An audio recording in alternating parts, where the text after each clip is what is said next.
Salam dostlar. İlyas Efendiyev'le, bizim büyük yazışımızla bağlı bir hatiremi çalışacağım, çok kısaca size çattırım. Elçin Efendi'ye bir gün zəng edir ki, bizim maşınlar biri avariya düşüp, biri de harap olur. İlyas Efendiyev'i bir hafta akademik tiyatra, Xurşud Bağ'ın atavarın məşqlərini apararsan mı? Dedim, apararam.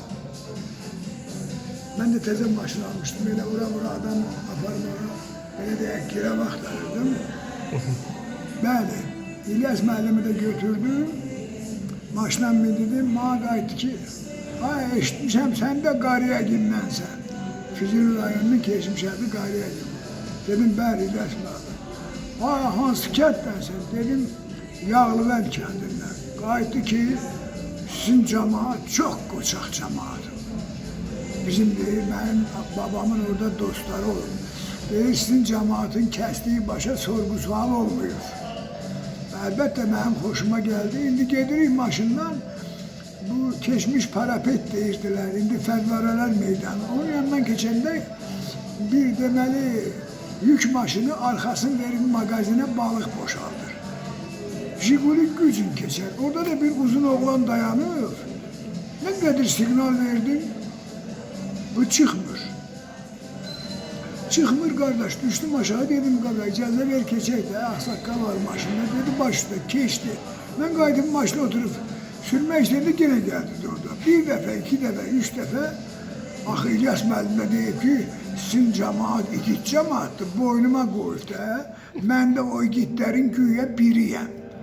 Ve bir de onu diyeyim ki, İlyas müəllim dedi ki, Qasım Bəy Zakir'in bir şeiri var. Zərgər diləğarda alemi aşkar, bir yüzden oğurlar, bir yüzden satar.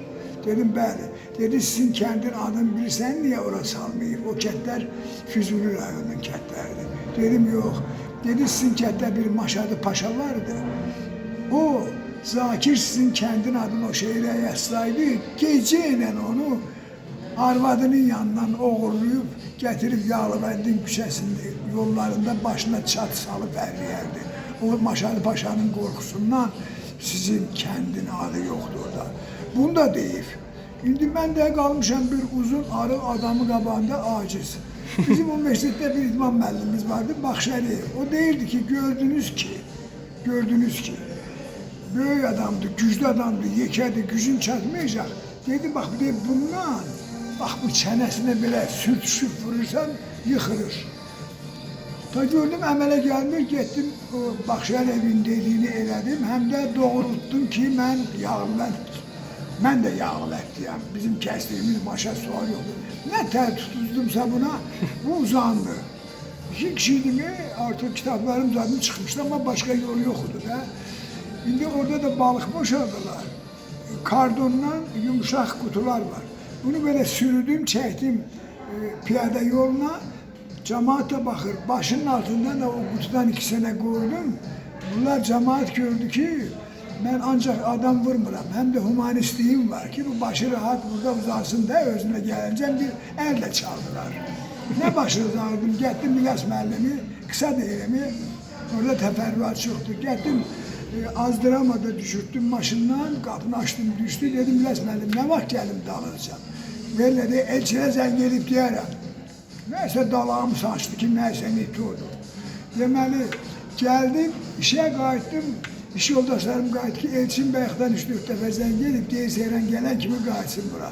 Elçin de Yazıçılar İttifaqının en cavan katibiydi. Qalxdım yuxarıya qapını açan kimi Elçin uğundu getdi. Dedim, ne olub ay Elçin, ne məsələdir? Dedi ki, orada ne olub? Dedim, işte. Deyir, İlyas müəllim zəng elədi ki, o Yazıçılar İttifaqında bir ağıllı adam yoxudur, bu təmiz dəliymiş, bunu mənə göndərmişsən, nağıllı eləsin. Bu xoş xatirədir, qısa şəkildə sizə danışdım. Mənim Qaçaqaç romanımda bu daha geniş və təfərrüatıyla tanış ola bilərsiniz. Allah sizi var eləsin. Allah məni oxucularımsız eləməz. Amin. Amin.